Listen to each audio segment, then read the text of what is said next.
The Cat and the Mouse in Partnership. Today on the pond, Tim the Tadpole and Colin the Grumpy Carp have been arguing about whether cats and mice can ever be friends. Colin the Carp says they can't. Tim says they can. Colin says they can't. And Tim says they can. "Stop! Stop!" commanded Bertie the Frog.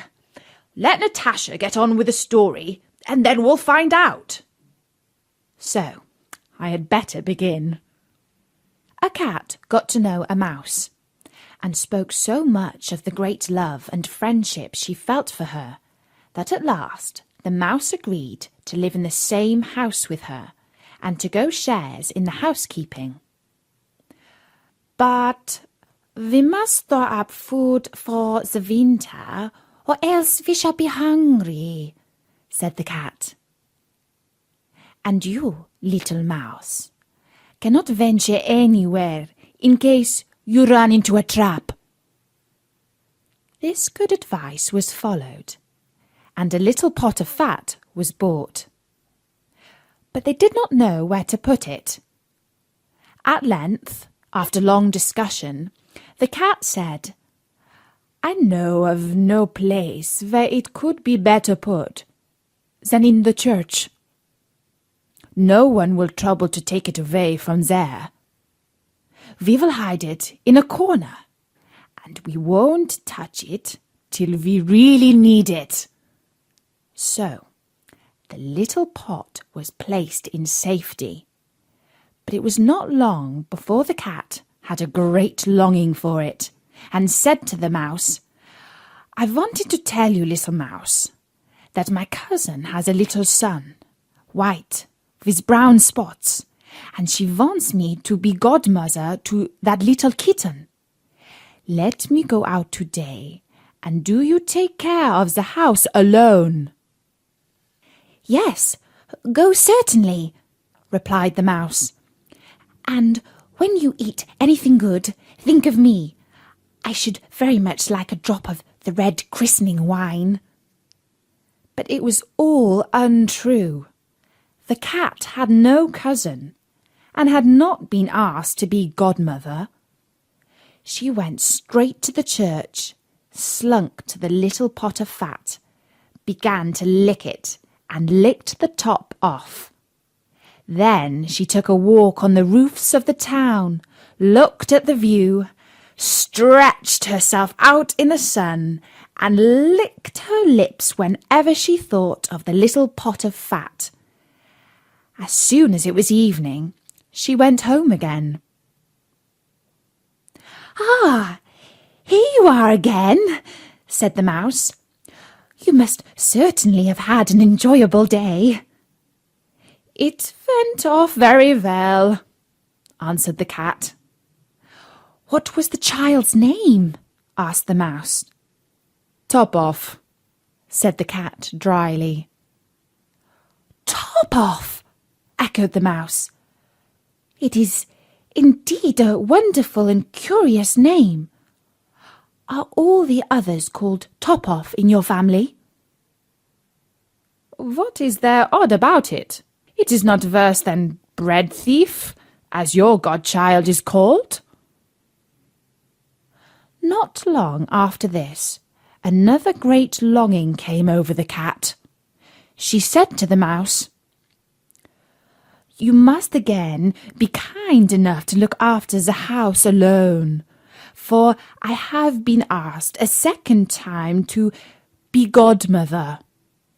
And as this kitten has a white ring round its neck, I cannot refuse." The kind mouse agreed, but the cat slunk under the town wall to the church, and ate up half of the pot of fat. "Nothing tastes better," said she, "than what one eats by oneself." And she was very much pleased with her day's work. When she came home, the mouse asked, "What was this child called?" "Half gone," answered the cat. Half gone?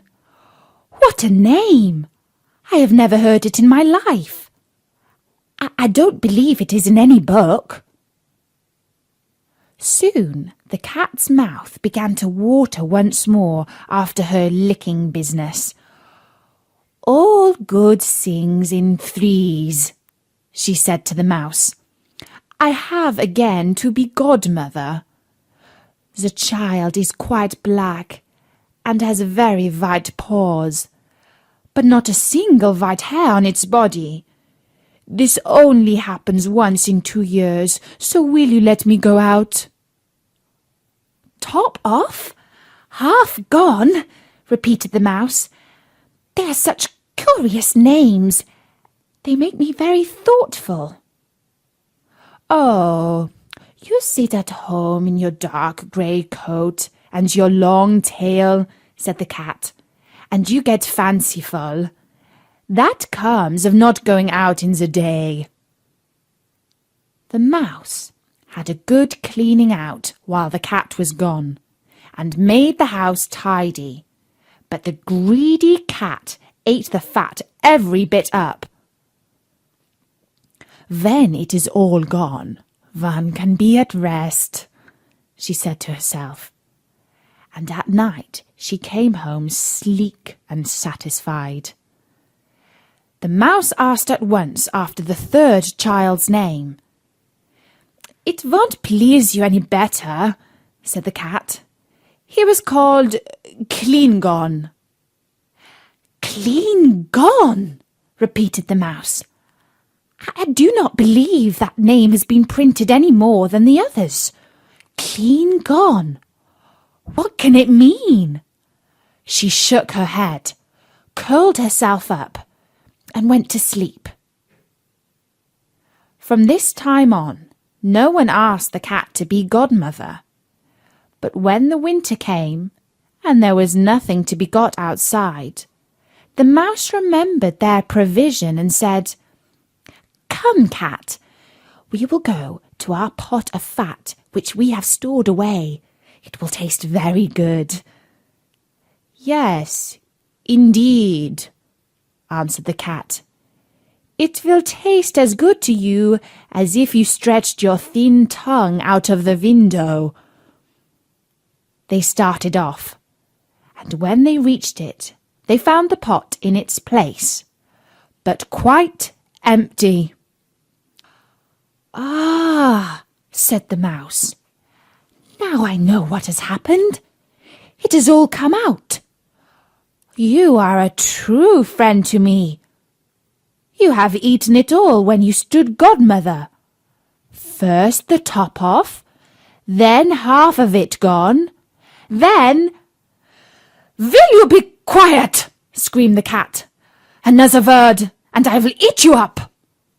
Clean Gone was already on the poor mouse's tongue, and scarcely was the word out than the cat made a spring at her, seized and swallowed her.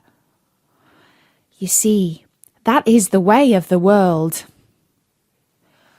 Colin the Carp says that this story tells you all you need to know about cats and mice.